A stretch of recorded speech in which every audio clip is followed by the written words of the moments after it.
Professor, ficou mudo. Não, não, é que eu tô organizando aqui, doutor, mas já vamos começar. Ah, tá bom. Tá, obrigado. E caso o áudio trave ou vocês não consigam entender alguma coisa, pode me dar um alô que eu repito, que eu explico novamente, não tem problema, tá bom? Estão visualizando a tela aí, os slides? Sim. Os slides também já estão à disposição de vocês, tanto pelos representantes quanto lá pelo AVA, tá bom? E aí vamos começar então. Medicina Legal e Ciências Forenses.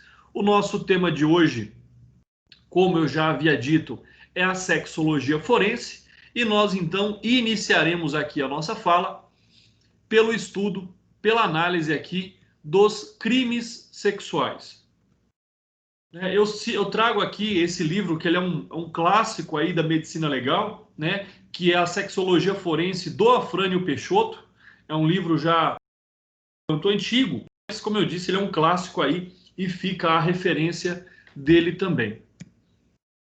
Com relação então ao estudo do nosso tema, nós vamos falar então agora sobre os crimes contra a dignidade sexual, né? No capítulo contra a liberdade sexual. Por que é importante? Por que é fundamental que o estudante da medicina, que o futuro médico, conheça os crimes relacionados à sexualidade?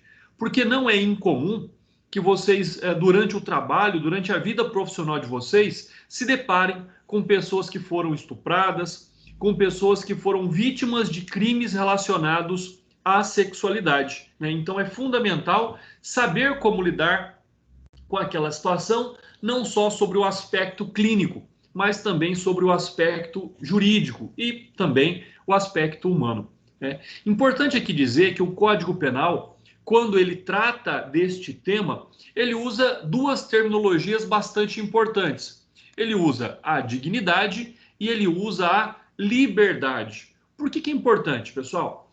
Porque num primeiro contexto, quando ele coloca crimes contra a dignidade sexual, ou seja, uma conduta que contraria a dignidade é qualquer conduta que determine que o agente pratique um ato contra a sua vontade.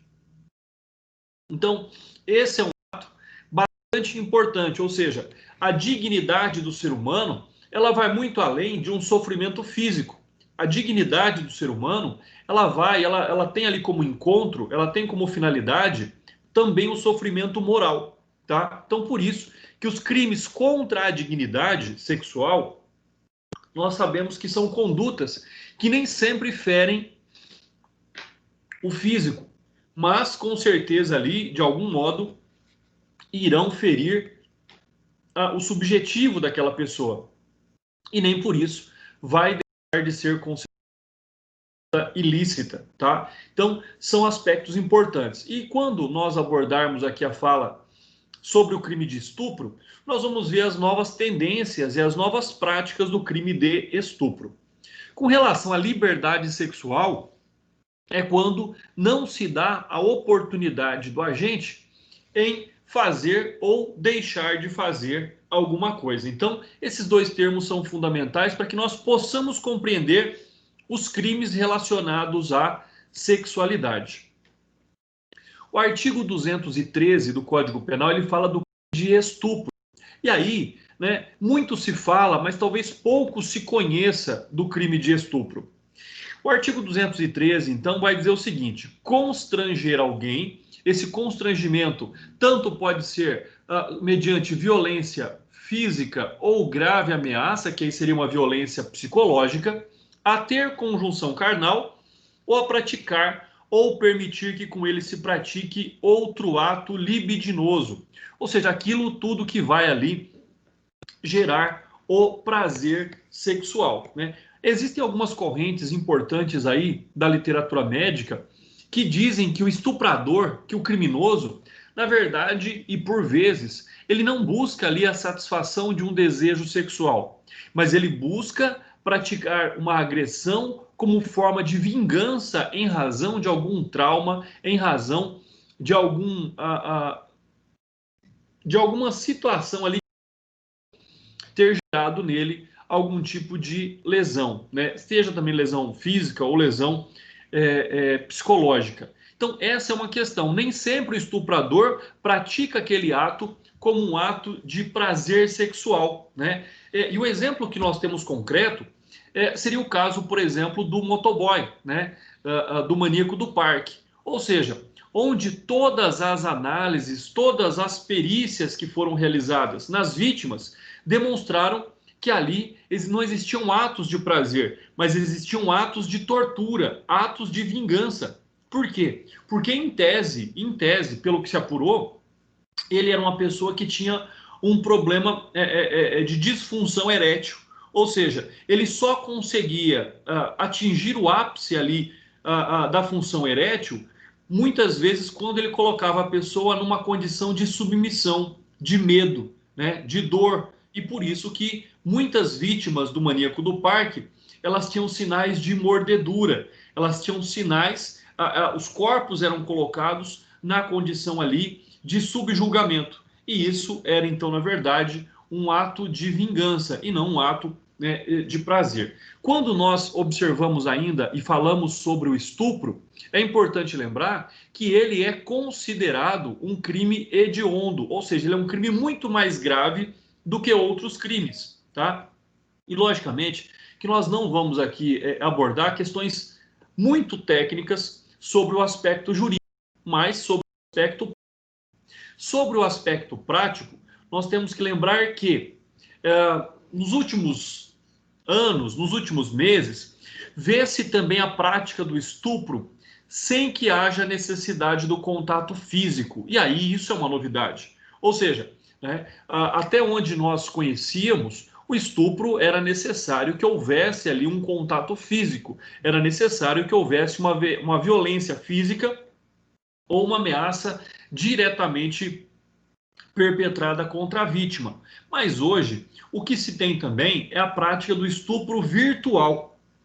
Ou seja, a vítima ela é ameaçada pelas vias virtuais a praticar uma conduta que vá ou não satisfazer o desejo sexual do criminoso. Ou seja, encaminhar fotos de nudes, ou tirar a roupa na frente de uma webcam. Então, todos esses atos podem ser considerados também como estupro virtual. E esse já é um ponto também pacificado pelo Supremo Tribunal Federal, na possibilidade da existência do estupro, mesmo que não haja contato físico, né? Então, como nós observamos, quando se fala que praticar ou permitir que com ele se pratique ato libidinoso, não aqui de forma concreta, exige que a autor e vítima estejam no mesmo lugar, né? Não exige que autor e vítima façam parte do mesmo ambiente. Então, esse é um aspecto bastante importante sobre essa situação, ou seja, a possibilidade, a viabilidade da prática do estupro, mesmo quando as pessoas não estiverem no mesmo ambiente físico. Então, hoje já é admissível. Então, vocês podem perceber que, por vezes, né, o médico não vai encontrar os indícios físicos, os sinais físicos da violência do estupro, né? Mesmo que haja uma conjunção carnal, por vezes você não vai encontrar o ato de violência. Você vai verificar que houve uma relação sexual, mas você não vai verificar atos de violência. Por quê? Porque muitas vezes a única violência que houve é a violência psicológica. Então, esse é um fato bastante importante. Como é que se prova que alguém pela webcam, por um aplicativo de conversas? Então, isso é um ato da qual nós deveríamos ter o quê? Uma perícia psicológica, uma perícia psiquiátrica para comprovar essa violência, né? Além do que, o estupro, na verdade, hoje, ele é uma junção, tanto do atentado violento ao pudor, quanto do estupro, porque o crime de atentado violento ao pudor não existe mais, né? Então, por exemplo, se a pessoa passa a mão pelo corpo da outra, se a pessoa dá um beijo lascivo sem o consentimento da outra pessoa, isso pode ser considerado como um estupro. Qual é o grande problema disso tudo? Ou nós temos uma conduta que praticamente não tem reprimenda legal, que ela está ali inserida na lei das contravenções penais, ou ela é considerada como um crime hediondo. Então nós perdemos aí o meio termo dessas condutas relacionadas à sexualidade. Quando nós trazemos o fato de que o estupro é um crime hediondo, é porque ele consta do rol da Lei 8.072/90, ou seja, ser o estupro um delito hediondo, trazendo consequências, né, todas as privações impostas pela referida lei, dentre as quais nós temos lá as penas a serem aplicadas. Por que o estupro, então, também é um crime social, é um crime que traz para a sociedade uma maior repugnância, né, e uma insegurança jurídica? Porque nós sabemos, imagina uma cidade onde começam a acontecer ali estupros em série, né? Ou seja, isso vai gerar um medo social, vai gerar uma insegurança social nos indivíduos que fazem parte ali daquela sociedade. Então é fundamental que nós tenhamos essa concepção do caráter ilícito do estupro, tá? Uma outra situação aqui bastante importante é que o estupro em si, ele está diretamente ligado em produzir na vítima o quê? Uma desonra ou uma vergonha. Nós sabemos que a maioria das vítimas de estupro, né? E quando eu falo vítima de estupro também, é importante falar da reforma que nós tivemos no Código Penal. Porque antigamente somente a mulher podia ser vítima de estupro e somente a mulher honesta poderia ser vítima de estupro, né? Sobre alguns critérios um tanto quanto retrógrados. Mas hoje não. Qualquer pessoa, seja homem, mulher ou homem, que exerça qualquer tipo de profissão ou que leve a vida como quiser, podem ser vítimas de estupro, desde que haja uma discordância para a prática de uma relação sexual ou de um ato considerado ali relacionado do indivíduo. O Crisólito de Gusmão, ele traz aí na sua doutrina uma definição bastante interessante. Ele vai falar que o ato pelo qual o indivíduo abusa de seus recursos físicos ou mentais para, por meio de violência, conseguir ter conjunção carnal com a sua vítima, qualquer que seja o seu sexo, né? Então, hoje também não há nenhum impedimento também para que o crime de estupro possa acontecer entre pessoas do mesmo sexo. Não há nenhum impedimento também para que a vítima do crime de estupro possa ser um homem e o autor do crime de estupro possa ser uma mulher. Não há mais esses limites que anteriormente eles eram descritos pela lei. Então hoje o crime de estupro é um crime muito amplo, onde qualquer pessoa pode ser o sujeito ativo, qualquer pessoa pode ser o sujeito passivo, independentemente de sexo, opção ou condição sexual, né? Com relação ao contato físico, conforme nós já comentamos, nós temos algumas questões bastante importantes. Quais são essas questões? Nós temos duas espécies de estupro. Nós temos o estupro de uma forma geral e nós temos o estupro de vulnerável, né? Vou explicar mais para frente, mas já vou adiantar o que é o estupro de vulnerável. E o estupro de vulnerável, este tipo penal, este crime, essa conduta, ela foi imaginada inicialmente para a proteção de pacientes, de pessoas internadas em locais de saúde, que estavam e vinham sendo constantemente abusadas sexualmente por funcionários de hospitais. Existe até um caso muito famoso de que uma mulher em coma chegou a engravidar, né? E lógico, como é que ela engravidou? Porque ela foi estuprada, né?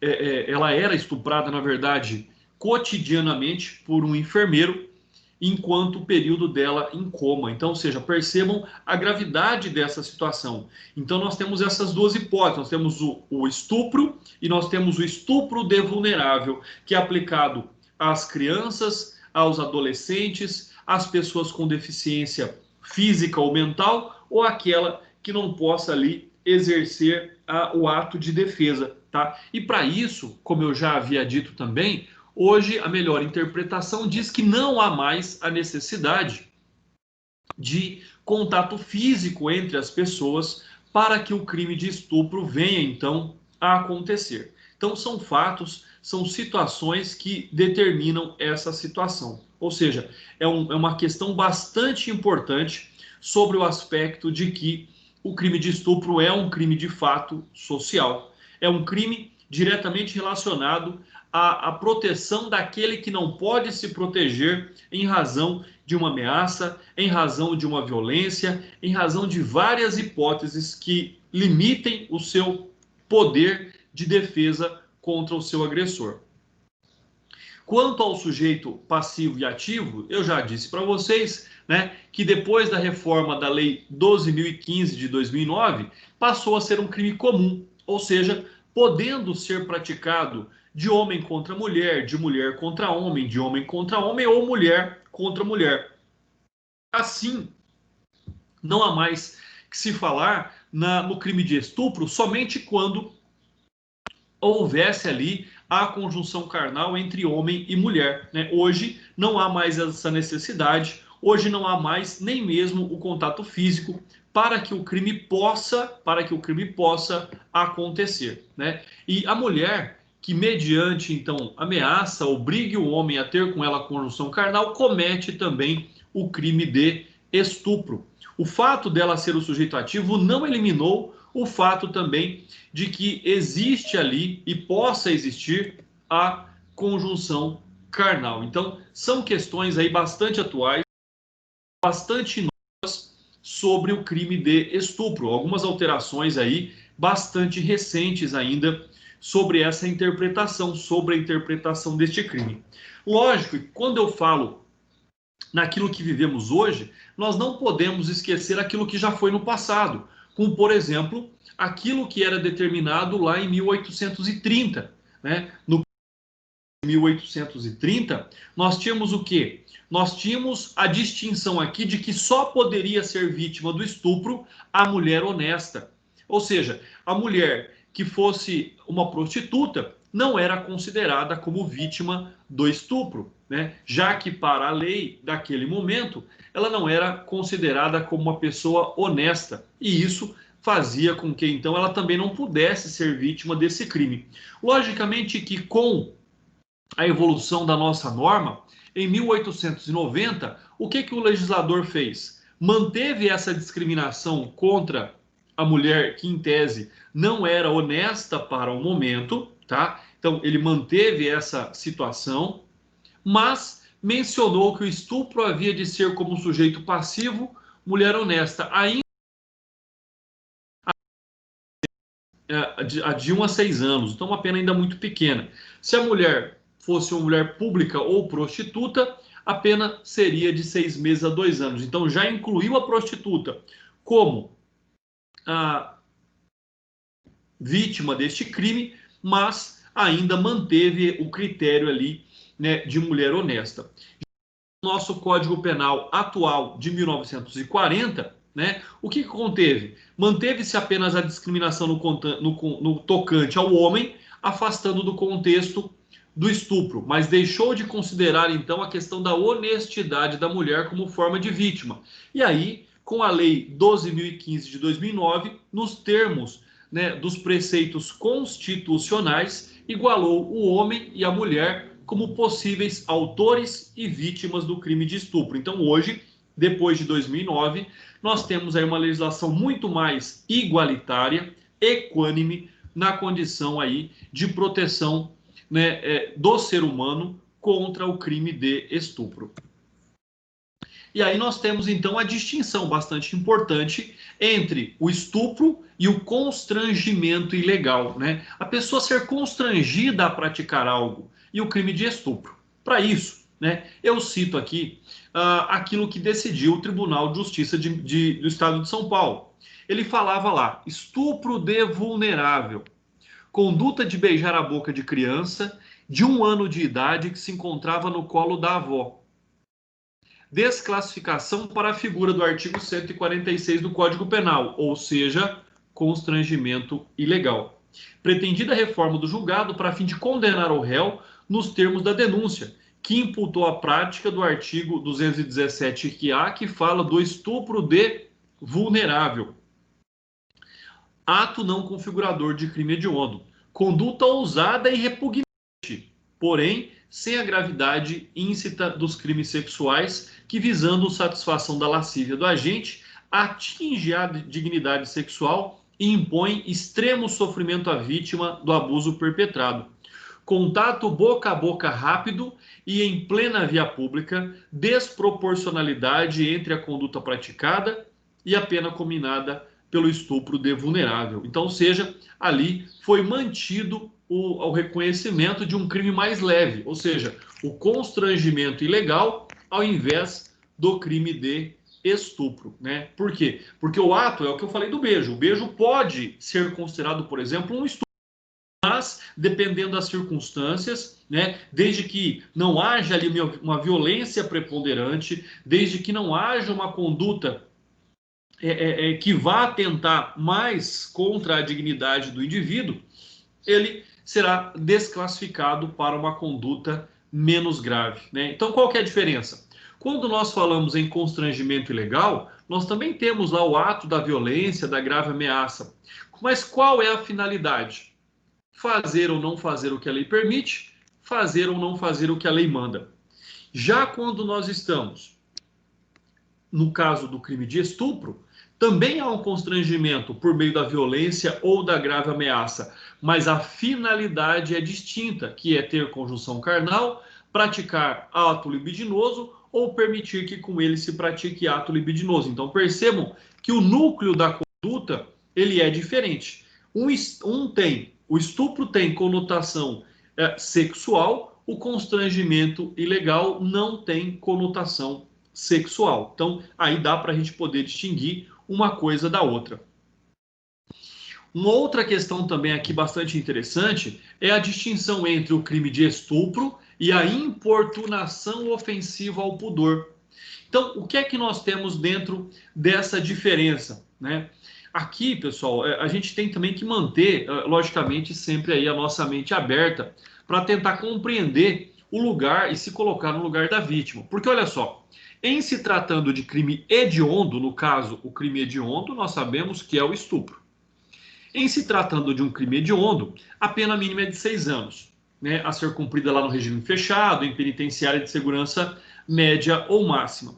Já os atos ofensivos ao pudor, como por exemplo passar as mãos na perna da vítima, devem ser considerados como uma contravenção penal, ou seja, e não um crime, o que vai ter uma pena infinitamente menor. Aí vem o detalhe, mas passou a mão nas pernas da pessoa, né, de que forma, por quanto tempo, não, foi uma conduta propositada, tudo isso tem que ser levado em consideração, né? Mas, de toda forma, nós estamos diante de um ilícito, tá? Olha só o que o autor Delmanto fala sobre esse assunto. A combinação de pena igual à do estupro, bem como a classificação do atentado violento ao pudor, né, hoje incorporado ao estupro como crime hediondo, é de todo excessiva em casos de simples contato corporal lascivo, um abraço, um beijo, ou de contemplação lasciva, sendo a sua pena mínima de 6 anos. Até mesmo superior ao mínimo previsto para lesão corporal com resultado morte, que é de 4 anos. Diante do absurdo e da incongruência da lei, restaria ao juiz, nessas hipóteses, desclassificar o delito para a contravenção penal do artigo 61, que é, na verdade, aquilo que nós falamos do ato ofensivo ao pudor, né? Ou seja, no qual ele também é punido, mas não com uma pena nos limites de um crime hediondo. Então, logicamente, o caso concreto é que será determinante para nós sabermos se é um crime de menor relevância ou de maior relevância. Bom, aqui é a análise ainda da jurisprudência, não há necessidade de nós analisarmos isso. Quando nós, então, observamos aí as taxas, né, de estupro no Brasil a cada 100 mil habitantes, se vocês quiserem pesquisar mais sobre isso, nós já temos o Atlas da Violência de 2020, temos o de 2019, de 2020. Mas olha só, ainda hoje nós temos os estados como Roraima, Rondônia e Santa Catarina como os estados de maior taxas de estupros do país. Enquanto Paraíba, Rio Grande do Norte e Minas Gerais tem as menores taxas. Quando nós observamos esses números, o que é que vem dizer? Nós temos duas situações aqui possíveis.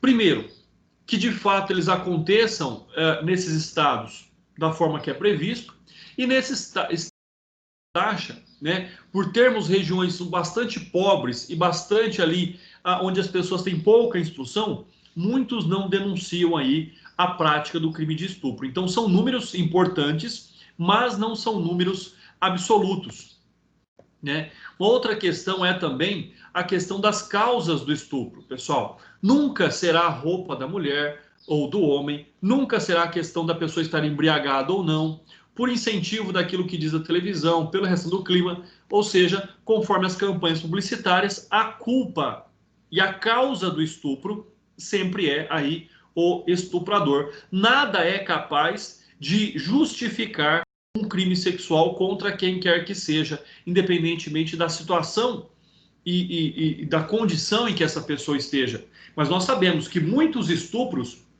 eles acontecem em razão de embriaguez, muitos estupros acontecem também, né, em razão ali de condições da qual tira da vítima a possibilidade de resistência. Muitas campanhas publicitárias foram aí popularizadas nos últimos anos com relação às campanhas de estupro, né? E uma delas foi aí essa protagonizada pela Valesca Popozuda, que ela diz: meu estuprador não sabe que é um estuprador. Vocês o ensinaram que a culpa não foi dele. Eu bebi muito, eu estava flertando, meu short era curto, eu estava pedindo. Então, na verdade, são situações aí das quais nós não podemos compactuar em colocar na vítima a responsabilidade pela conduta do criminoso. Com relação ainda às vítimas de estupro, né, por tipo de relação com o agressor, é muito importante nós observarmos esse gráfico. Por quê? Porque 48,8%, quase metade dos criminosos, são pessoas conhecidas, pessoal. Vem ali a violência daquela hipótese, daquela pessoa da qual não se imaginava que iria acontecer, né? Então, normalmente aí são vizinhos, são parentes, né? Parceiros íntimos. Quando nós falamos em parceiros íntimos, nós estamos falando do estupro marital. Muitas vezes, né, o marido é o estuprador da mulher, porque toda vez que a mulher é forçada a praticar qualquer tipo de ato sexual contra a sua vontade, ela é vítima de um estupro. E nós sabemos que esses casos nunca ou quase nunca são ali denunciados, né? Uma outra informação importante é que 7,5% são pessoas que não souberam dizer quem era o estuprador, e 43,7% o estuprador então era uma pessoa desconhecida. Mas para nós, talvez o número aqui de maior relevância seja com relação ao estuprador conhecido, né? Mais uma vez aí, amigo, conhecido, vizinho, parente, parceiro íntimo, colega de trabalho. Então, normalmente, o estuprador é alguém próximo da vítima. Outra tabela importante é com relação aqui ao grupo de vítimas com base na idade. Esse número já está um pouquinho desatualizado, mas dá para nós termos aí uma noção com relação à idade das vítimas, né? Em torno de 20% para vítimas menores de 10 anos, em torno aí de 52% com vítimas entre 11 e 19 anos, 27% dos estupros com vítimas entre 20 e 59 anos e 1% dos estupros com vítimas com 60 anos ou mais. Então, na verdade, aí nós vemos que o perigo está concentrado, mais concentrado, melhor dizendo, entre pessoas entre 11 a 19 anos, né? Isso é o que os números mostram para nós aí como vítimas do crime de estupro. Um outro dado importante é com relação à escolaridade das vítimas, né? Nós temos aí que 1,1% das vítimas são analfabetas, 44,8% das vítimas têm uma escolaridade fundamental, seja completo, incompleto, né? 16,7% tiveram completado o ensino médio e só 4% das vítimas têm ensino superior. O que isso demonstra para nós? Né? Demonstra para nós que é melhor ser analfabeto para não ser estuprado? É claro que não. Até porque o analfabeto ele pode também não querer denunciar ali o agressor, né? Submeter-se àquela situação. Mas, logicamente, nós vemos essa questão pela questão educacional de um país, né? Pelos índices que nós temos de educação num país, tanto para a própria defesa quanto para poder ali tomar medidas de proteção contra também estupradores. O estupro contra mulher no Brasil. Então, o que nós temos? Nós tivemos um aumento, né, vertiginoso aí nos últimos anos com relação à quantidade de estupros. Então, por exemplo, entre 2011 e 2015, nós tivemos quase 80 mil estupros, né, em 4 anos aí. Então, é um número extremamente ascendente quando nós observamos aí o aumento dos crimes de estupro. E também, naquele gráfico anterior, nós vemos agora que contra mulheres com até 12 anos aumentou 72% o número de estupros contra vítimas de até 12 anos. Então são números que vêm mostrando para nós aí tudo aquilo que está relacionado ao crime de estupro. E aí os crimes sexuais, por exemplo, no Ceará, crescem pelo menos, né, o segundo mês consecutivo. Então nós temos índices bastante preocupantes sobre o crime de estupro. Em abril, a maioria dos crimes sexuais aconteceu em plena luz do dia. 34% entre as 12 e as 18 horas, ou seja, no horário comercial. Constitui, então, esses crimes sexuais, né, como nós já falamos, o atentado violento ao pudor, o estupro de vulnerável, a exploração sexual de menor, aumento de 21% em relação a 2016. Então percebam que são crimes que tiveram aí uma preponderância nos últimos anos. Um outro fato também aí citando o estado do Ceará é que o número de crimes sexuais cresceu pelo segundo mês consecutivo no Ceará. E neste ano já foram registrados 519 casos. O crescimento dos crimes sexuais no estado vem crescendo desde fevereiro, quando foram 110 casos, 133 em março e assim por diante. Aí nós vamos para a alteração da lei. Então vamos lá, olha só. Eu já falei para vocês que não existe mais o crime de atentado violento. O crime de atentado violento ao pudor foi incorporado ao crime de estupro do artigo 213, nós já falamos sobre o artigo 213. E aí nós vamos para o artigo 215. Violação sexual mediante fraude, pessoal. É aquilo que aconteceu com, por exemplo, o médico Roger Abdelnassif. É aquilo que aconteceu com o médium, né, João de Deus, que é o quê? Ter conjunção carnal ou praticar outro ato libidinoso mediante fraude, ou outro meio que impeça ou dificulte a manifestação de vontade da vítima. Então, molda-se a prática do crime como se fosse, por exemplo, um exame clínico ginecológico. Ou seja, esse é o crime, violação sexual mediante fraude. Então, é uma situação aqui em que há a caracterização do crime, mas a vítima está ali enganada. Ela acha que o que está acontecendo é algo necessário e algo comum, e não um ato de violência contra ela. Então é importante aí nós verificarmos o que diz o artigo. Mais uma vez, ter conjunção carnal ou praticar outro ato libidinoso com alguém mediante fraude, ou outro meio que impeça ou dificulte a livre manifestação de vontade da vítima. Pessoal, qualquer dúvida, viu? Fiquem à vontade, liguem os microfones, perguntem, participem, fiquem à vontade aqui na nossa aula, tá? O que é um ato libidinoso, pessoal? Ato libidinoso é tudo aquilo que é diverso da conjunção carnal. É tudo aquilo que é diferente diferente do contato entre os órgãos sexuais. Então pode ser a cópula ectópica, pode ser atos orais, atos manuais. Então tudo aquilo que é diferente do contato, tudo aquilo que difere do contato dos órgãos sexuais é um ato libidinoso. O que é uma cópula ectópica? É a cópula fora da vagina, ou seja, né, anal, retal, vulvar, oral ou felação, que é a mesma coisa, ou a cópula entre as coxas. Então são atos ali praticados que são considerados como um ato libidinoso e não como uma conjunção carnal. Atos orais são chamados de felação, né? Cunilíngua, ou sexo oral na genitália feminina, beijos e sucções das mamas, coxas e outras regiões de conotação também sexual. Os atos manuais são caracterizados como a masturbação, né? E as manipulações eróticas de todos os tipos. Perícia no estupro. E aí é onde eu venho dizer para vocês. Nós temos tanto a perícia física, como nós temos a perícia psicológica com relação ao crime de estupro.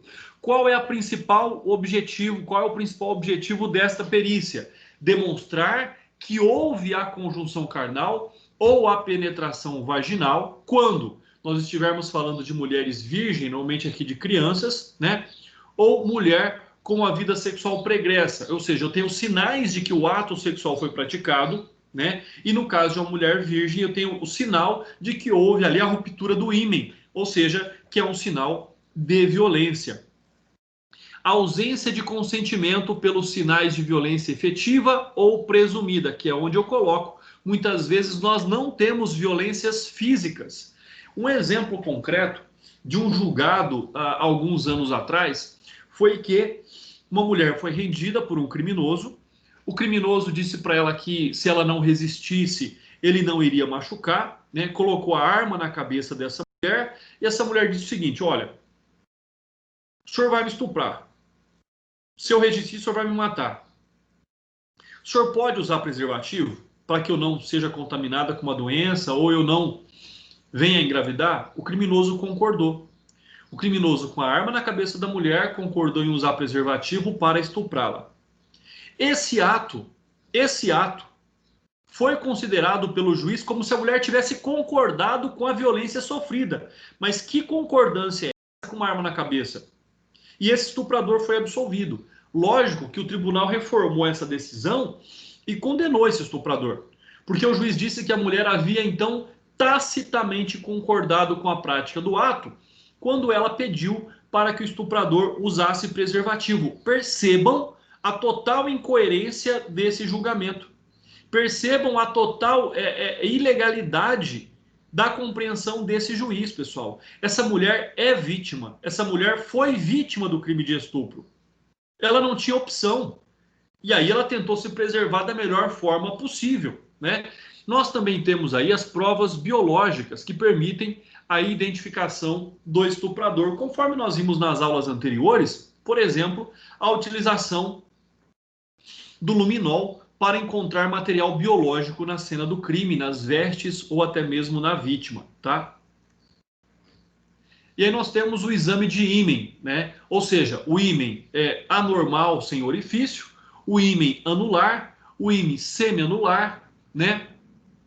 O ímen bilabiado, o ímen trilabiado, o ímen quadrilabiado, o ímen cribliforme, septado, ruptura e complacente. Então, ou seja, é a forma que nós temos que observar numa análise, numa perícia, para determinar quais são ali as anormalidades apresentadas pelo ímen com relação à prática do ato sexual. Com relação à análise aqui da vagina, nós temos, lógico, toda a estrutura do sexo feminino, seja pela presença do clitóris, da uretra, né, da abertura vaginal e do ímen, que é aquela membrana que envolve a abertura vaginal. E ali nós temos as imagens que nós vimos na tela anterior também. No exame pode estar como, né? Como é que o ímen pode ser observado nesse exame para a constatação de um crime sexual do qual tem havido ali o contato sexual, ou seja, a conjunção carnal? Ele pode se encontrar íntegro, com ruptura completa, com ruptura incompleta, né? Com agenesia, ou seja, ausência congênita, pode se encontrar complacente, reduzido a carânculas mitriformes, ou seja, ocorrem em mulheres que já deram à luz, e também nós temos a hipótese aí da observação da cicatrização do ímen, ou seja, isso vai determinar o tempo, há quanto tempo houve aquela ruptura, né, ou a prática do ato sexual. Então nós temos lá uma ruptura recente de até 20 dias, uma ruptura antiga e cicatrizada que há mais de 20 dias, o ímen complacente, é aquele que permite a conjunção carnal sem se romper, porque ele tem uma abertura maior, e 10% dos ímens são complacentes. Conceito relativo, pois depende da relação da espessura também em relação à largura da vagina. Então são todas essas situações que vão determinar ali se houve ou não a conjunção carnal numa perícia a ser realizada pelo profissional da saúde, no caso aí de um crime sexual. No caso de mulheres com vida sexual... Oi, pode falar. Eu queria saber, por exemplo, o tempo. Eu estou escutando minha voz, desculpa, eu acabo me perdendo. Por exemplo, a mulher, ela não vai denunciar inicialmente, logo depois do ato, isso é muito raro de acontecer. Se ela demora muito tempo, por exemplo, uns 6 meses, esse exame ele pode ser eficaz ou não? Não, esse exame não será mais eficaz. Mas a violência que a mulher sofreu poderá ser identificada pela perícia psicológica e psiquiátrica. Sim, mas esse exame ele é eficaz, então, em qual período de tempo? Até 20 dias. Até 20 dias, ok. Isso. Tá passando desse período, já não há mais como ter essa comprovação, né? Um ato bastante interessante, doutor, aproveitando aí o gancho, é a situação o seguinte: a mulher foi estuprada, vamos supor, o caminho do trabalho para casa. Ela não procura um ambiente de saúde para fazer ali os primeiros atendimentos, ela vai para casa, toma banho e ela tenta seguir a sua vida normal. Muitas vezes, não vou dizer no mesmo dia, em razão de todo o trauma psicológico, mas nos dias seguintes, ela já vai ter muitas vezes relação sexual com seu parceiro, né? Mas o ato da violência sexual, ele pode desaparecer fisicamente, mas ele não vai desaparecer psicologicamente. Existem situações, a literatura médica mostra isso, que existem traumas psicológicos e, em grande parte, se isso não for corretamente tratado, acompanhado, vai acompanhar a pessoa por toda a vida. Então, nessa hipótese, a perícia física, se ela não for realizada num período curto de espaço-tempo, ela vai perder a sua finalidade. E aí nós só teríamos a perícia psicológica com relação aí à constatação do crime de estupro. Tá bom? Aí, com relação então a essa mulher que já tem uma vida pregressa, ou seja, nós não estamos falando da mulher virgem, né? E nós temos que buscar o quê? Outras informações, como por exemplo a presença do sêmen na mulher, né? Do criminoso. A constatação da presença de um único espermatozoide na cavidade vaginal é prova da conjunção carnal. Então, ou seja, por mais que não tenha havido a conjunção carnal, ou por mais que não existam indícios de violência física, existe a comprovação de um ato sexual. Como é que eu comprovo que houve uma violência física? É complicado tudo isso. Por isso que muitos agressores, muitos criminosos que praticam estupro são absolvidos por falta de provas. Porque muitas vezes você tem a seguinte fala: olha, eu fui com fulana ou com fulano para um motel, nós fizemos sexo consentido e depois a pessoa vem e fala que foi estuprado. Como é que se prova isso? É uma situação muito complicada, né? Imagina, vamos pensar agora numa hipótese, né? Estão voltando às festas, o pessoal está começando a sair de novo. Imagina que numa loucura dessa, você conhece alguém numa boate, vai com essa pessoa para um motel que é um total desconhecido, você conheceu naquela noite, a pessoa concorda em fazer sexo e no meio do nada ela diz o seguinte para você: olha, ou você me dá agora 10 mil reais, ou eu vou sair correndo aqui pelado no meio de um motel, gritando e dizendo que você me trouxe à força, sob ameaça, e praticou sexo comigo. Como é que se prova? Se essa pessoa sai correndo no meio do motel, sai correndo no meio da rua, e como é que você prova que ela está mentindo? Olha, é uma situação muito, mas muito, muito complexa. Né? Ah, vai ter prova da relação sexual? Vai, porque a relação aconteceu. Tem prova da violência? Não. Então, é uma situação de fato muito perigosa. Por isso que eu digo que a perícia física deve sempre ser associada à perícia psicológica. Tá? Testes para identificar o esperma. Né? Nós temos lá o colina ou cristais de fluorescência, né, que é uma química que vai ter uma probabilidade, presença de fosfatase ácida, né? Vários fatores podem elevar o nível da fosfatase endógena nas mulheres, e também ali, né, o P30 ou PSA, que é específico, não sendo encontrado em nenhum outro fluido corporal além do esperma, exceto na urina pós-ejaculado. Então, existe tanto essas questões de probabilidade como de certeza da presença ali do crime, da conduta de estupro contra a pessoa vítima. Então, são situações aí muito delicadas, muito importante a perícia nessa situação, né? Além do que, da conjunção carnal também pode advir o quê? A gravidez. Ou seja, então são questões muito interessantes. Como é que eu posso atribuir uma gravidez, pessoal? Presume-se pai de uma criança, aquele homem que tenha tido relação sexual com a mulher no período anterior a 300 dias, que é o período máximo aí de gestação de uma mulher. Então, ou seja, a conjunção carnal também pode ser comprovada com base na constatação da gravidez, ou seja, por um exame de DNA com relação à criança e o suposto pai dessa criança, que é de fato um criminoso. A violência na penetração, nem sempre existem as lesões genitais, né? Nem sempre existe ali a presença das contusões, das lacerações, nem sempre. Aquela hipótese que eu disse para vocês da mulher que concordou, que pediu, e o criminoso concordou em utilizar preservativo, não foi localizado violência na penetração. Comprovou-se a prática do crime, mas não violência na penetração. Isso vai ser mais evidente quando o crime for praticado contra crianças. Aí sim você vai ter uma desproporção entre o pênis e a vagina que vai causar ali as contusões e as lacerações. Transtornos da sexualidade, né? Bom, quando nós tratamos deste tema, dos transtornos da sexualidade, nós temos que lembrar que eles são doenças, são distúrbios tanto qualitativos quanto quantitativos do instinto sexual, chamados de parafilias, pessoal. Então, olha só, quando nós falamos em transtorno da sexualidade, nem sempre é uma conduta criminosa, tá? Ele pode ou não ser uma conduta criminosa. O que nós temos? Nós temos distúrbios, nós temos disfunções em qualidade e em quantidade sexual. Né? A pessoa, por exemplo, ela pode ter aqui um transtorno da sexualidade que a impeça de praticar o ato sexual. Né?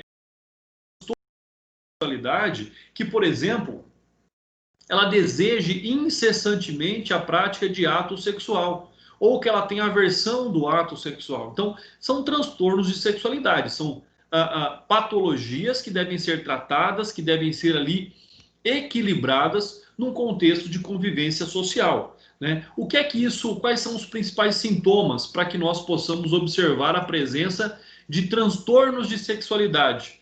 Perturbação psíquica, fatores orgânicos e glandulares, ou simplesmente a questão de preferência sexual. Na preferência sexual, nós temos, por exemplo, aqui a questão da pedofilia. André, pedofilia sempre é um crime? Não. A pedofilia só será um crime se a preferência sexual, né, for materializada. Se o ato for praticado ali em razão de ter imagens ou de se praticar o ato sexual com menores, com crianças ou adolescentes. Então isso é a pedofilia. Mas a pedofilia não é crime. O crime está na prática do ato do pedófilo. Né? Por quê? Simplesmente você ter uma preferência sexual por pessoas jovens não quer dizer que isso é um crime, mas já é como um transtorno de sexualidade. Então, olha só, o que nós temos aí a respeito desses transtornos da sexualidade? Nós temos, por exemplo, aí a anafrodisia, que é a falta ou redução do desejo sexual. Pessoal, a pessoa pode não gostar de não desejar o sexo com tanta intensidade, tá? Mas não ter desejo nenhum sexual também rompe ao próprio instinto do ser humano. Então, esse é um aspecto também que não está certo, né? Nós sempre falamos, qual é o correto? O correto é o equilíbrio, nem de mais e nem de menos. Então, perdão, a anafrodisia, ela já está considerada dentro da sexualidade. Um outro transtorno, e aí seriam sinais dessa... a frigidez não é o tópico anterior, né? Olha só, a anafrodisia não é a mesma coisa que frigidez. Porque a frigidez, ela é a ausência do desejo por questões físicas. Seja lá pela ausência de lubrificação, seja pela falta de iniciativa do seu parceiro, ou falta de excitação, ausência de pensamentos eróticos ou fantasias, ausência do interesse sexual, ou simplesmente não sente prazer. Muitas vezes ela sente dor, ela sente um incômodo, e isso então é algumas questões. Quando nós observamos esse fato, quando nós observamos então tanto a ausência de desejo por questões psicológicas, por questões físicas, na verdade nós podemos ter também aquilo que nós chamamos de anorgasmia, ou seja, a ausência ou a insuficiência do orgasmo, né? E como é comum, como é frequente ainda ouvir-se mulheres dizendo que nunca tiveram um orgasmo, que não chegaram no clímax do prazer do ato sexual. Mas isso pode estar relacionado não só a um transtorno da sexualidade, isso pode estar relacionado a um aspecto físico, isso pode estar relacionado a uma outra patologia que impeça a pessoa de ter ali o prazer sexual. Uma outra questão aqui que nós temos que compreender é a questão do erotismo, em que a sensualidade, excitação física ou sexual, estado do que é sexual, característica daquilo que é erótico, daquilo que chama a atenção do indivíduo para gerar o prazer sexual, né? Ou seja, então é possível que tudo isso que eu esteja dizendo esteja dentro de um padrão de normalidade? Pessoal, padrão de normalidade é lógico que não. Tá? Porque o padrão de normalidade não é a ausência do orgasmo, não é a ausência do desejo, não é o excesso de erotismo. Então não é um padrão de normalidade. Percebam que nós estamos sempre aquém ou além daquilo que é normal, né? Daquilo que é médio entre o ser humano.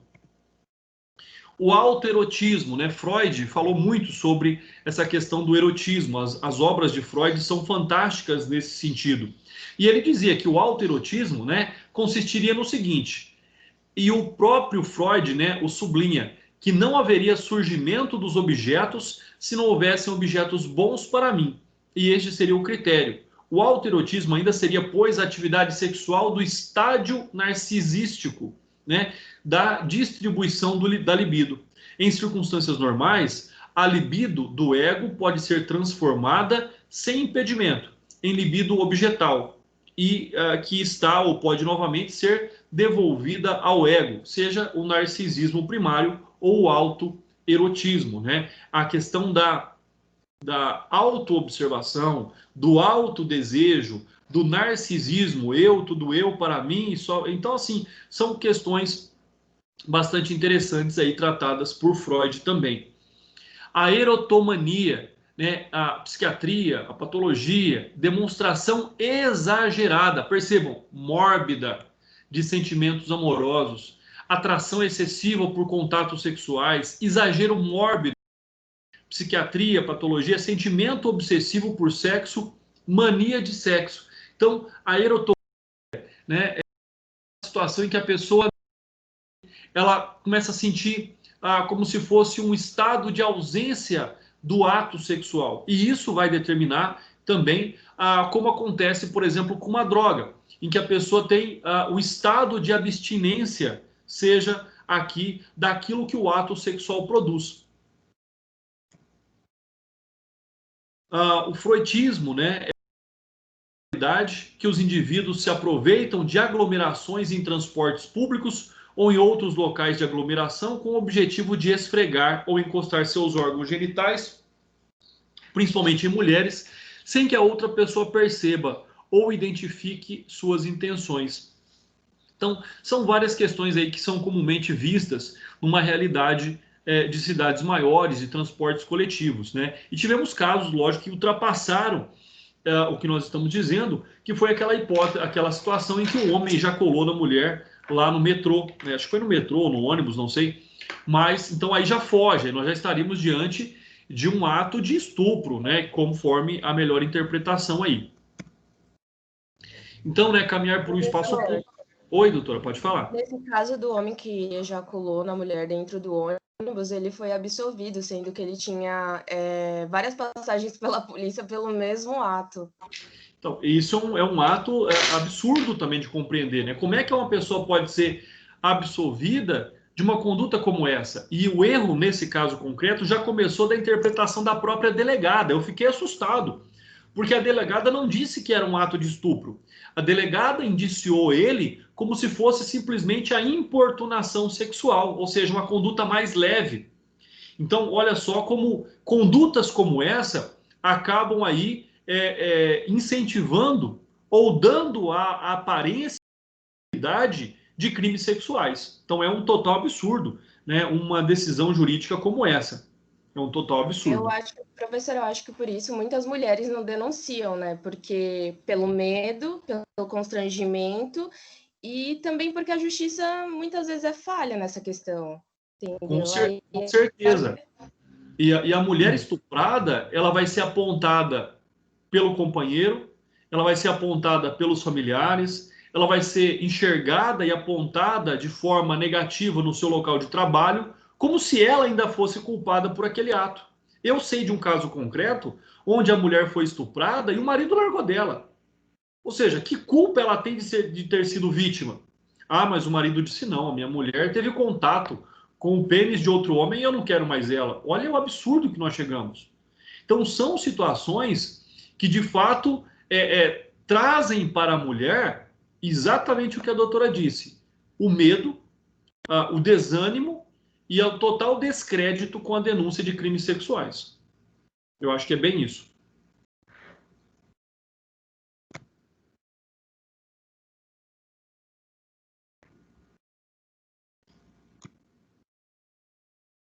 Nós temos também a prática do exibicionismo, né? Nós temos ainda aqui, e é levado por esses indivíduos que têm uma obsessão impulsiva de mostrar seus órgãos genitais sem convite para a cópula, apenas por um estranho prazer incontrolável. Na verdade, a pessoa não quer nada, ela só quer que o outro veja sem roupa, né? E isso aí, antigamente era o atentado violento ao pudor, hoje passa a ser a importunação sexual.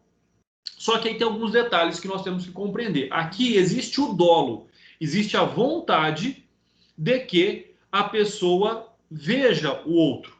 Não é a mesma situação de alguém que, né, esquece, por exemplo, a janela de casa aberta ou a cortina, e aí ele é visto, por exemplo, por um vizinho ou por outra pessoa. Então, nós temos que compreender também essas questões, né? Se uma mulher, por exemplo, está lá no seu quintal, o muro da sua casa tem 2,5 metros de altura. Ela está fazendo topless, porque ela precisa tomar sol, porque ela está, vamos supor, gestante, precisa tomar sol nas mamas, alguma coisa assim, e alguém sumir no muro para olhar essa mulher, ela não é uma exibicionista. Então, logicamente, nós temos que entender o dolo. A pessoa tem o desejo direto e específico de se mostrar nu para outra pessoa. Então, esse é bastante importante. Se não houver esse dolo, se não houver a vontade livre e consciente de que o ato aconteça, nós não estamos diante de um exibicionista. O narcisismo, que é o amor excessivo pela própria imagem ou por si mesmo, né? Aí tem muitos, né? Você abre o Instagram, você abre o Facebook, vocês vão ver um monte de foto desse jeito aqui. O bico é igual, é sempre igual. Vocês vão ver um monte. Quem tiver, apaga, pessoal. Olha só. Mixoscopia, pessoal, um outro problema aí, um outro transtorno da sexualidade, tá? A mixoscopia ou psicopatologia, excitação sexual caracterizada pela observação de relações sexuais realizadas por outras pessoas, também chamada de voyeurismo. É o desejo somente de assistir, é o desejo somente de observar outras pessoas aí praticando atos sexuais.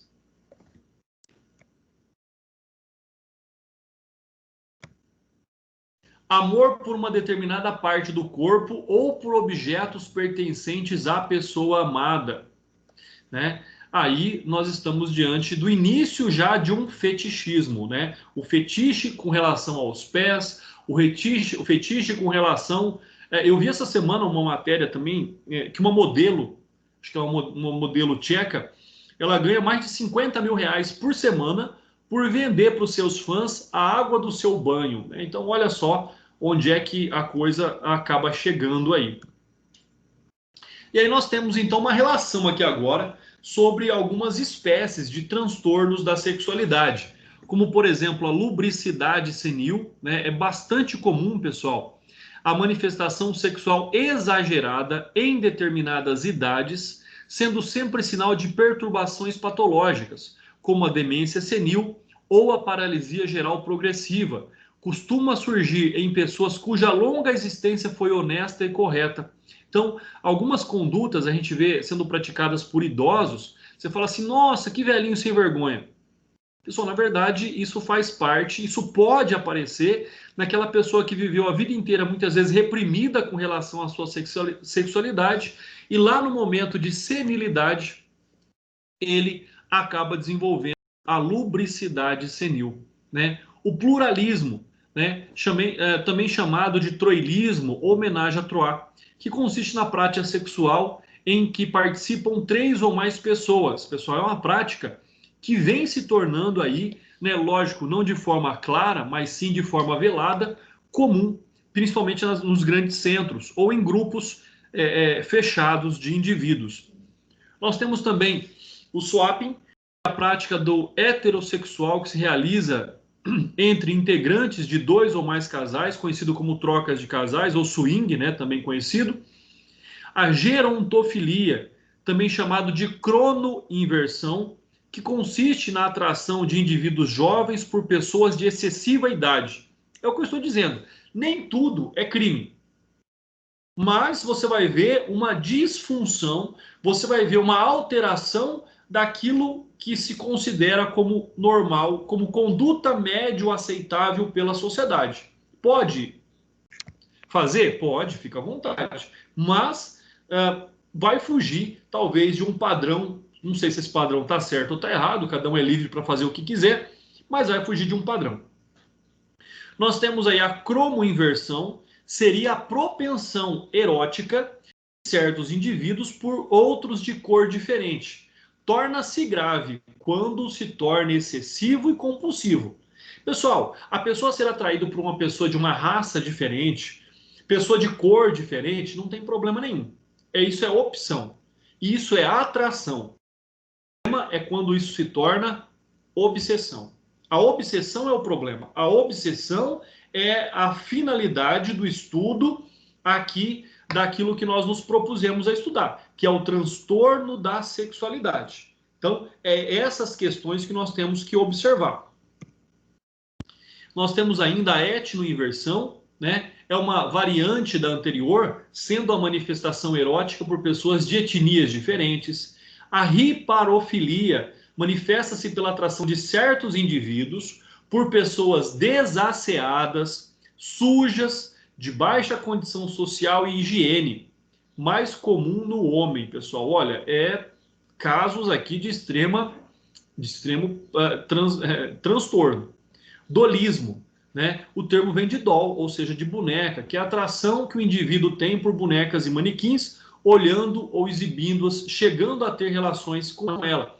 Isso é muito comum, em todas as partes do mundo acontece. Mas nos últimos anos, vê-se que no Oriente, principalmente ali na Ásia, muitos casos de dolismo, né?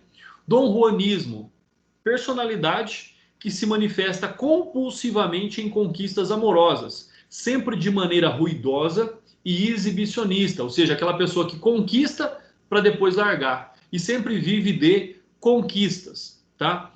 Pessoal, o travestismo, né? Aqui eu até coloquei essa ressalva em vermelho porque alguns autores tiram o travestismo de transtorno da sexualidade, mas eu coloquei porque ele ainda é citado por algumas doutrinas, tá? Eu particularmente não concordo que o travestismo seja um transtorno da sexualidade.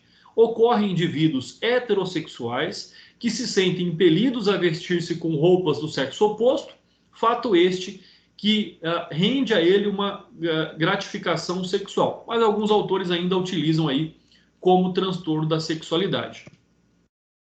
Nós temos ainda a urolagnia, que consiste na excitação de ver alguém no ato de micção ou apenas de ouvir o ruído da urina, ou ainda urinando sobre a parceira ou sobre o parceiro. Cropofilia é a perversão em que o ato sexual se prende ao ato da defecação ou ao ato com as próprias fezes. Observar o ato de defecar causa excitação às pessoas. Clismafilia, preferência sexual pelo prazer obtido pelo indivíduo, que introduz e faz introduzir grande quantidade de água ou líquido no reto, sob forma de enema ou de lavagem, e isso gera no indivíduo uma excitação sexual. Nós temos ainda a croprolalia, que consiste na necessidade de alguns indivíduos em proferir ou ouvir de alguém palavras obscenas, a fim de excitá-los. Podem ser ditas antes ou depois do coito, no intuito de alcançarem o orgasmo, pessoal. Aqui, para a gente colocar a coprolalia como um transtorno da sexualidade, só se isso também for obsessivo, tá bom? Se não for obsessivo, se só acontece o ato sexual dessa forma, nós estaríamos diante de um transtorno da sexualidade, tá? Do contrário, não seria um transtorno. O edipismo, que é a tendência ao incesto, isto é, o impulso do ato sexual com parentes próximos. Bestialismo ou zoofilismo, que é a satisfação sexual com animais domésticos. Onanismo é o impulso obsessivo e a excitação dos órgãos sexuais comum na puberdade, chamado de masturbação, atribuindo o nome de Onã, personagem bíblico, que nada tinha a ver com a masturbação, pessoal. Não sei por que colocaram o nome do coitado, então, para isso. Vampirismo, satisfação erótica quando na presença de certa quantidade de sangue ou em algumas vezes obtida através de mordeduras na região lateral do pescoço. Pessoal, tem doido para tudo.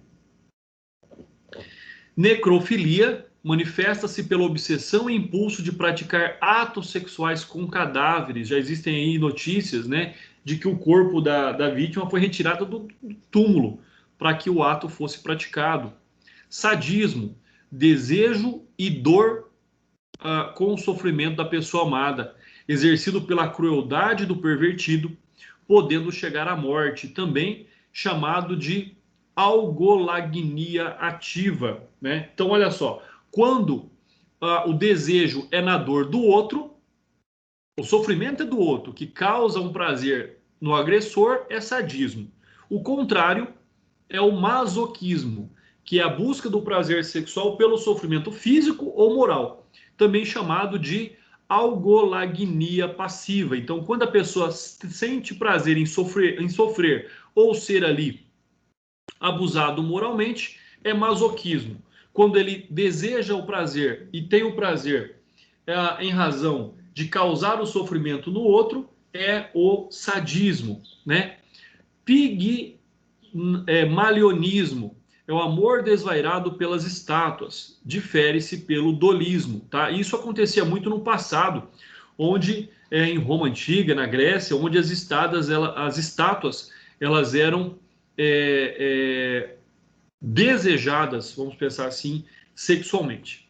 Com relação à pedofilia, perversão sexual que se manifesta pela predileção erótica por crianças, indo desde os atos obscenos até a prática de atos libidinosos, denotando comprometimento psíquico. Então percebam, A pedofilia, essa perversão sexual, ela é um transtorno da sexualidade, mas ela só passa a ser criminosa quando ocorre a prática desse ato.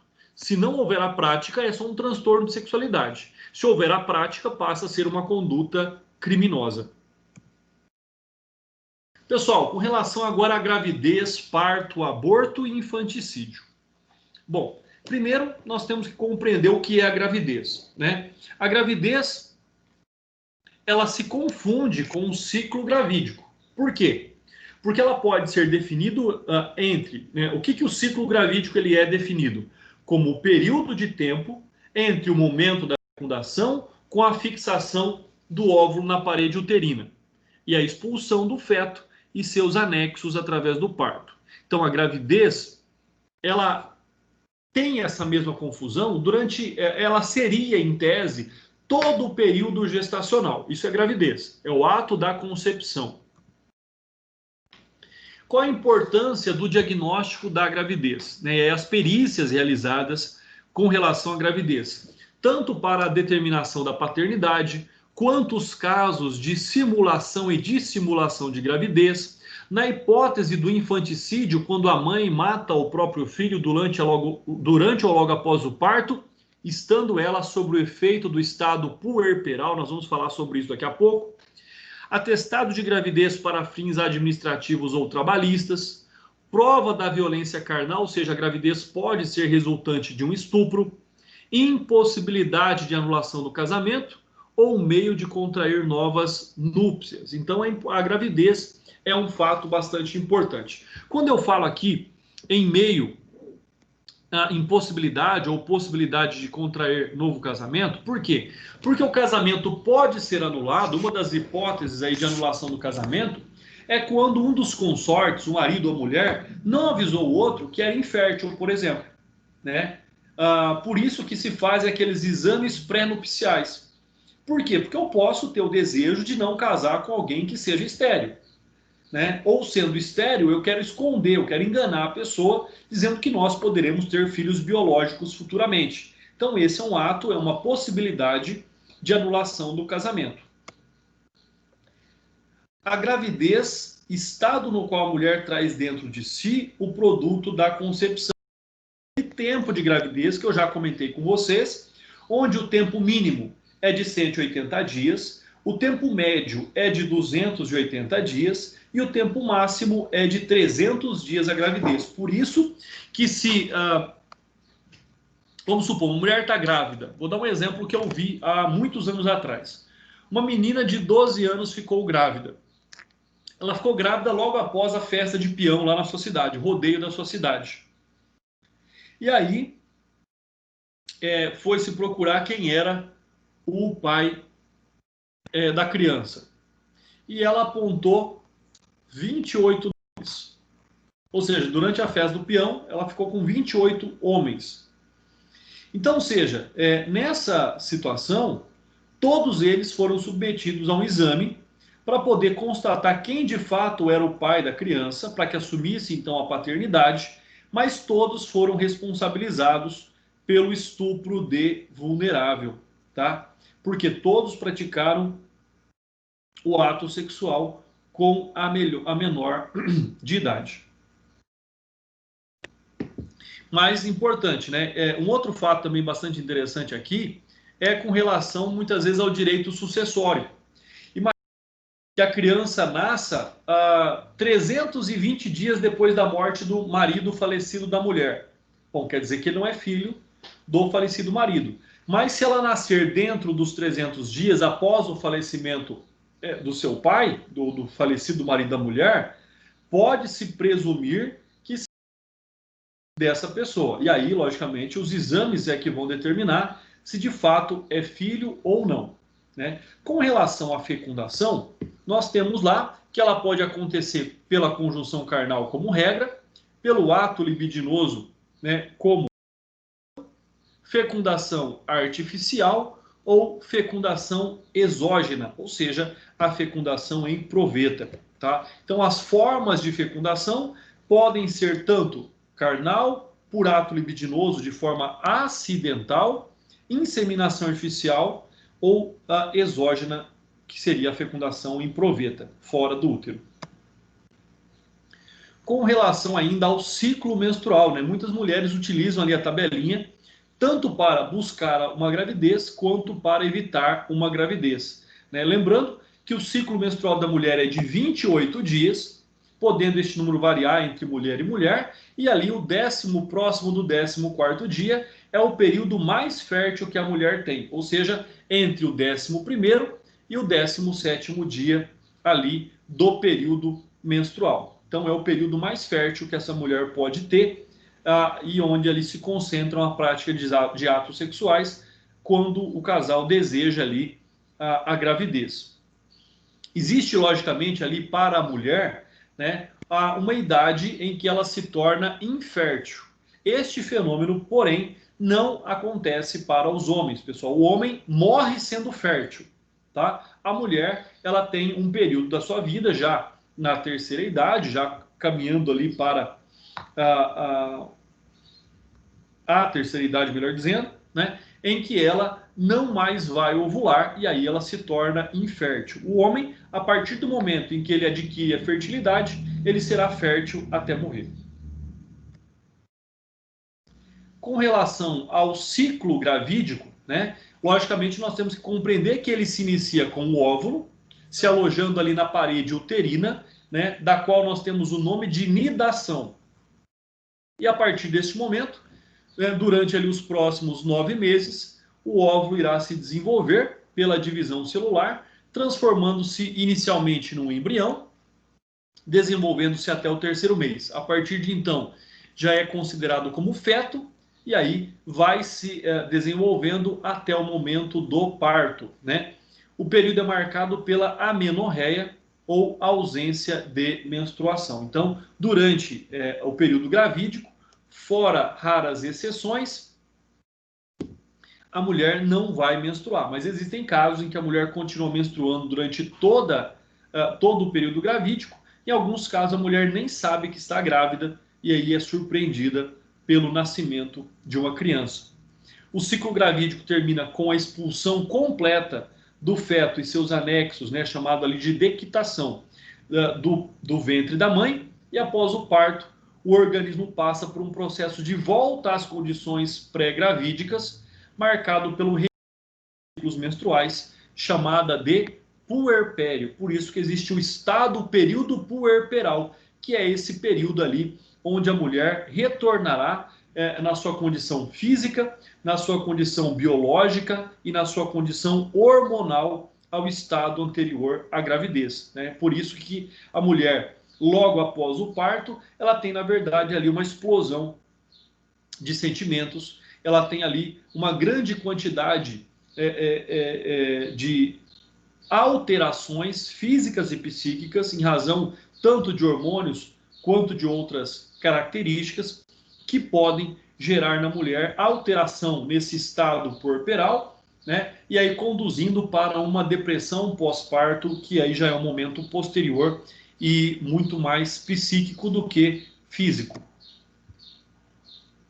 Quais são os sinais, então, precoces aí da gravidez, né? O primeiro sinal seria a ausência da menstruação, depois a modificação do tamanho do útero e as modificações pigmentares, aquelas manchas de gravidez que vão aparecer ali em algumas mulheres. Não são em todas, mas normalmente as manchas, as modificações pigmentares acontecerão no corpo da mulher.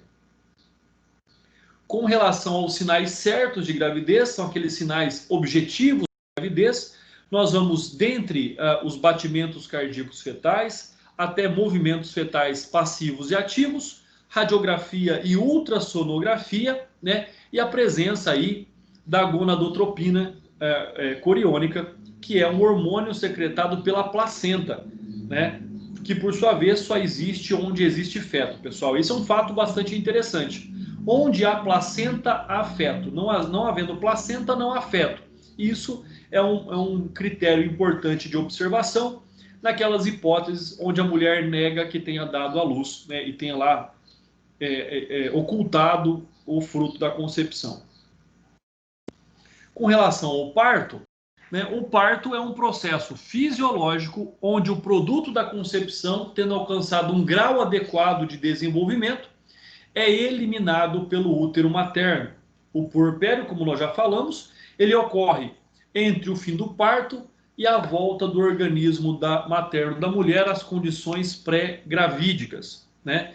Nós temos hipóteses também de aceleração do parto, que ocorre sempre onde ele ali é anterior aos 9 meses. Essa aceleração tanto pode ser provocada de forma natural, como de forma criminosa, né? O que vai fazer com que, então, exista também a responsabilidade pela aceleração do parto. Tanto é que, se ela acontecer de forma dolosa, ela é considerada como crime, né? O crime de lesão corporal com consequência de aceleração do parto. A antecipação do parto é quando o médico intervém no processo de gestação, escolhendo o momento mais adequado para a realização. Então, ou seja, o momento do parto ideal seria o parto natural, com o rompimento da bolsa. Quando a mulher é submetida a uma cesariana, nós estamos diante de uma antecipação do parto. Antecipação via procedimento médico, que vai, logicamente, determinar o melhor momento, tanto para a mulher quanto para a criança, né? Então, esse é o momento que é feito pelo médico, tá? Essa antecipação do parto. Tempos de parto. Então, quais são os estágios ali até que o parto venha a acontecer? O primeiro estágio é a dilatação, ou seja, é a abertura ali do colo uterino, né, que se prepara para a passagem do feto. Ele é marcado por leves contrações e geralmente provocado por dores. Nós temos ali a expulsão, que é o momento então onde as contrações elas aumentam, né? E isso faz com que haja ali a provocação da saída do feto. O corpo expulsa, na verdade, o feto do corpo da mãe. A dequitação é a etapa final do parto, quando então todos os anexos são expulsos também do organismo materno, ou seja, né, tudo aquilo que acompanhava ali o feto na gestação. Juridicamente falando, se considera como momento do parto o da expulsão do feto do colo do útero, ou a sua extração, no caso da cesariana, pessoal. Morte do feto ou recém-nascido. Bom, aí nós temos duas situações. Quando a criança nasce viva, ela é chamada de nativivo. Quando a criança nasce morta, ela é chamada de natimorto. A criança nascendo morta, não respirando, não adquire personalidade, ou seja, não adquire direitos. A criança nascendo viva, respirando e morrendo na sequência, ela adquire direitos e aí ela terá tanto um atestado de nascimento quanto um atestado de óbito, né? E considera-se então a morte do feto quando aquele ocorre nas fases do ciclo gravídico, ou seja, toda morte fetal é considerada como um aborto. Toda morte fetal é considerada como um aborto. Esse aborto pode ser criminoso ou não. A morte do recém-nascido é aquela que ocorre posterior ao parto. Então percebam, o aborto acontece durante a gestação. A morte do recém-nascido ou infanticídio acontece durante ou logo após o parto, tá? Então, aborto durante a gestação, enquanto o parto está acontecendo ou na hipótese de nascimento, logo após o nascimento, nós estamos diante da presença do crime de infanticídio. Olha só com relação ao aborto. O aborto ele pode acontecer de dois tipos, seja o patológico ou espontâneo, que é aquele em que acontece em razão de problemas de malformação do feto, inadequação do aparelho reprodutor feminino, né? Dentre tantos outros problemas aí que podem gerar a expulsão involuntária do feto. Nós temos também o aborto acidental, que é aquele que não é desejado, onde traumas emocionais, traumas físicos, intoxicações, infecções, também vêm comprometer o processo de gestação. E aí quem vai determinar se é um aborto acidental ou se é um aborto criminoso é a perícia, com base ali nos traumas causados na gestante. E nós temos duas situações a observar aqui, no caso dos abortos intencionais, né? Então nós temos os abortos legais e nós temos os abortos ilegais. O que é um aborto legal? Por exemplo, a hipótese aí do aborto terapêutico ou necessário, quando a gestante corre risco de vida e aí então, por certo, a vida dela deve ser preservada, né, ao invés da vida daquele que está sendo gestado, pessoal. Não há direito de escolha aqui, tá? Podendo salvar a vida da gestante e da criança, assim o façam. Se você tiver que optar entre a vida da gestante ou a vida da criança, a lei determina que você opte pela vida da gestante. Não pode aqui a mãe, naquele momento, optar por salvar a vida do filho. Por quê? Porque a mãe é uma vida já constituída. E uma criança é uma criança que pode nascer com vida, que pode manter-se viva, é uma expectativa de vida. Então, sempre quando houver a necessidade de escolha, optem pela gestante. Ou seja, André, eu posso salvar os dois. Tente sempre salvar os dois. Não sendo possível salvar mãe e filho, salve a mãe. Nós temos também a hipótese legal de aborto, chamada de sentimental, no caso lá da gravidez resultante de estupro, pessoal. Essas são as duas hipóteses legais de aborto. Nós temos mais uma, que é uma construção da jurisprudência, dos julgados do STF, que é no caso, ou seja, aquele feto que não tem condição de vida extrauterina porque não tem cérebro. E isso é o feto anencefalo. Recentemente, nós tivemos um julgamento também no STF com relação a um pedido de autorização de aborto para fetos microcéfalos. E no caso da microcefalia, o STF não autorizou o aborto sobre o aspecto de que, por mais que essa pessoa tenha uma capacidade reduzida de vida autônoma extrauterina, assim ainda tem capacidade de vida, tá? E aí nós temos então a diferenciação entre feto, feto nascente e recém-nascido. Feto corresponde ali daquele período superior a 3 meses até o momento do parto. Feto nascente é aquele em que está no início da expulsão até a vida autônoma, totalmente separada da mãe. E o feto nascido, já a demonstração de respiração autônoma, né, tem sido o fundamento mais utilizado para comprovar o nascimento com vida. Então, feto nascente é aquele que está se preparando, se encaminhando para uma vida autônoma, feto nascido que já tem uma vida autônoma independente e feto somente aquele que está ali durante ainda o ciclo gravídico. Depressão, puerpério e estado puerperal. Pessoal, bom, aqui nós temos aí grandes e importantes definições. Primeiro, a depressão é uma doença de fato, causada por alterações químicas no cérebro. O mesmo compreende mensageiros químicos, chamados neurotransmissores, que colaboram no controle das emoções. Quando os mesmos encontram em equilíbrio, a pessoa se sente a emoção certa para cada ocasião. Quando estão em desequilíbrio, as emoções são desproporcionais pelas ocasiões sofridas, né? O Jorge Rezende, ele explica que o puerpério, o sobreparto ou pós-parto, é um período cronologicamente variável, vai depender de mulher para mulher, de âmbito impreciso, durante o qual se desenrolam todas as manifestações involuntárias de recuperação da genitália materna à vida após o parto.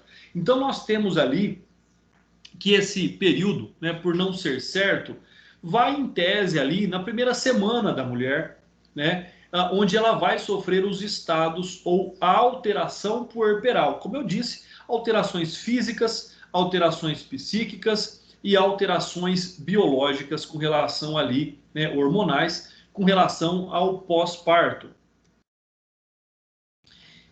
E quanto ao estado puerperal?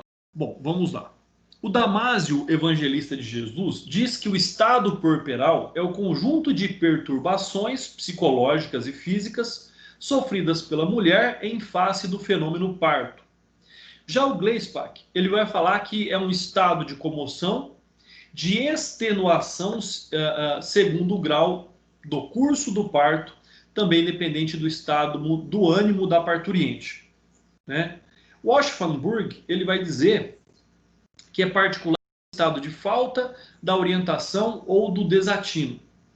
E o Westphal, ele vai falar que, independentemente da predisposição patológica, o parto pode constituir uma causa imediatamente de uma conturbação mental transitória.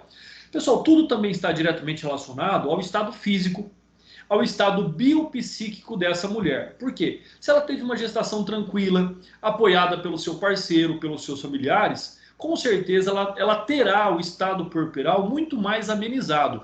Toda mulher tem estado puerperal. Algumas imperceptíveis, outras de fato com alterações muito graves, muito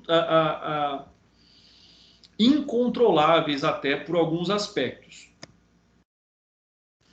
O Genival Veloso França vai falar que o estado puerperal tem como um contorno científico próprio que o distingue da plena ausência de capacidade de entendimento e autodeterminação que excluiriam a culpabilidade do agente. Ou seja, a mulher sob o estado puerperal, ela está no momento fronteiriço.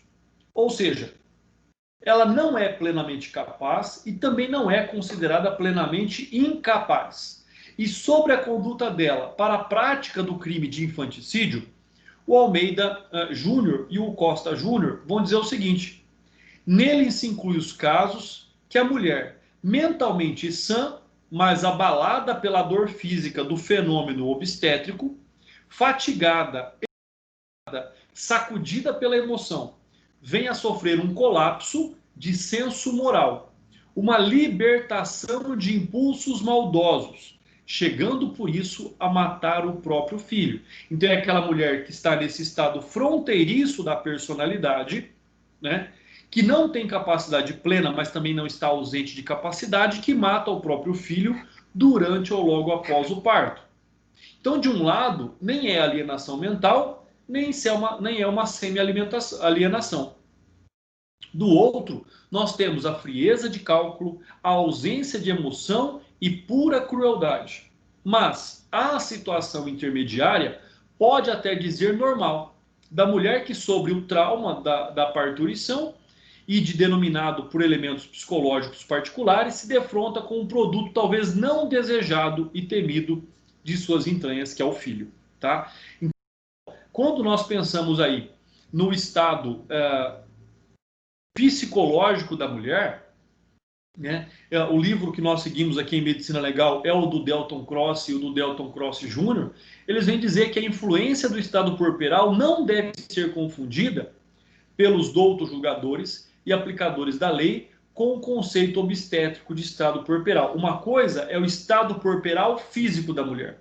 Outra coisa é o estado puerperal psicológico da mulher frente ao produto da concepção. Ou seja, que pode determinar ali naquele momento que a mulher mate o próprio filho durante ou logo após o parto. Nós já temos esse tema tratado também desde o Código Criminal de 1830, onde as mulheres já eram punidas por matar o próprio filho, né? Então, ou seja, tanto lá no artigo 197 quanto no artigo 198, e percebam a redação da época, né? Ela vem dizer: matar algum recém-nascido, pena de prisão de 3 a 12 anos. Artigo 198, se a própria mãe mata o filho recém-nascido para ocultar desonra própria. Então, no caso também naquela época de mulheres que engravidavam contra a sua vontade ou sofriam ali as exclusões sociais por uma gravidez. Hoje, o que nós temos, né, na verdade, aí, vamos pular aquilo que falava em 1890. Hoje nós temos o seguinte: matar sob a influência do estado puerperal o próprio filho durante ou logo após o parto. Aqui, quando fala em próprio filho, se a mulher, logo após o parto, vai lá na maternidade, né, no berçário, e pega uma criança que ela acha que é dela e mata, acreditando que era o próprio filho, responderá como se tivesse matado o próprio filho, tá? Então, hoje, nós temos que matar o próprio filho durante ou logo após o parto, sobre o estado puerperal, é aquela condição em que a mulher não tem plena capacidade de compreensão, mas também não é uma inimputável, não perdeu totalmente essa capacidade. Por isso que essa mulher que pratica infanticídio tem uma pena tão pequena, de 2 a 6 anos, tá? E aí, quando nós ainda falamos sobre isso, é extremamente importante dizer que se trata, aqui se trata do quê? De um crime de aborto, homicídio ou infanticídio, né? Na verdade, o que nós temos é o infanticídio, porque a vida dessa criança foi tirada durante o parto ou logo após o parto, tá? Então, esse é um fato bastante interessante. Aborto, como eu já disse, é a interrupção da gravidez durante a gestação, seja pela perfuração do útero, seja pela ingestão de medicamentos, de venenos e assim por diante. O infanticídio não. O infanticídio é a morte do próprio filho durante ou logo após o parto, comprovado, percebam, comprovado que a mulher estava sobre o estado puerperal. Porque se na perícia médica fica comprovado que a mulher tinha plena capacidade de entendimento sobre a sua conduta, ela não responderá pelo infanticídio, mas responderá por homicídio contra menor incapaz de resistência.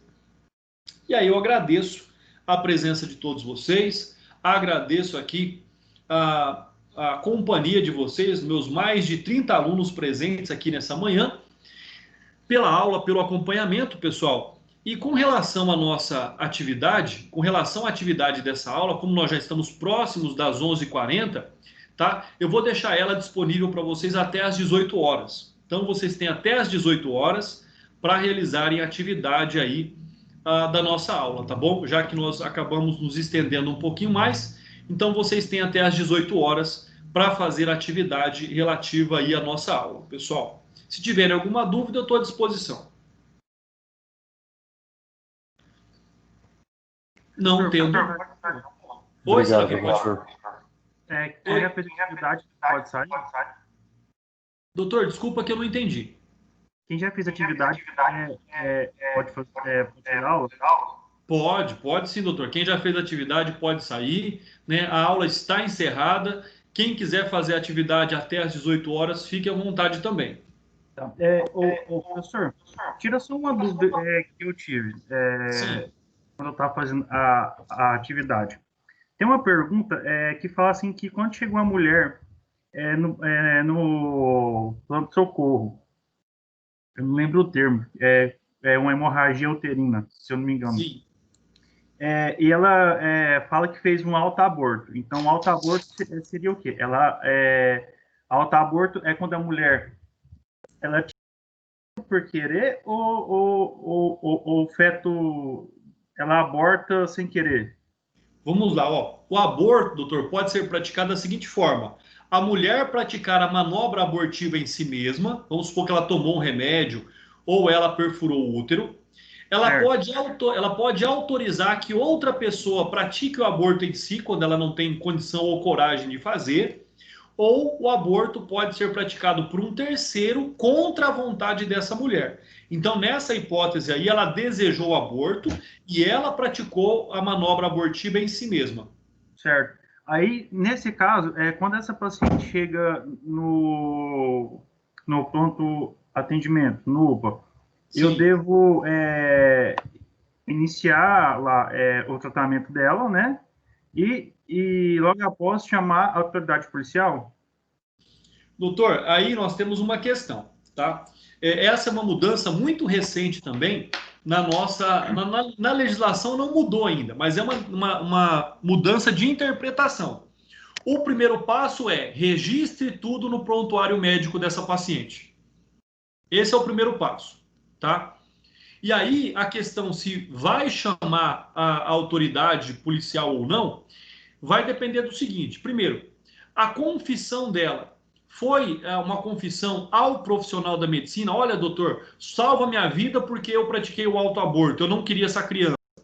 Aí nós entraríamos naquele conflito ético do médico quebrar ou não os votos de confiança do paciente, entendeu? Então essa é uma questão ainda duvidosa. O que o médico deve fazer, com certeza, é registrar tudo que ele observou no prontuário da paciente. Entendi. É porque, assim, eu já acompanhei já um plantão com meu primo e Sim. chegou um caso desse lá. Assim, ele não chamou a polícia, mas a polícia chegou logo em seguida que a mulher chegou na UPA. Doutor, eu entendo que seu primo ajuda da forma correta. Não é obrigação dele chamar a polícia, entendeu? Médico não é Aham. denunciante. Isso pode até ser comunicado pelas autoridades, né, pelos diretores do hospital, com base na ciência desse prontuário médico. Mas eu entendo que o médico não deve quebrar os seus votos de confidencialidade com o paciente. Eu ainda sou dessa opinião. Tá ok. Tá ok, professor. Obrigado por tirar a dúvida. Imagina, doutor, eu agradeço e estou sempre à disposição de vocês, viu? Beleza. Tchau, tchau, professor. Tchau, pessoal. Um abraço, viu? Obrigado pela Tchau, companhia. professor. Obrigada. Tchau, um abraço.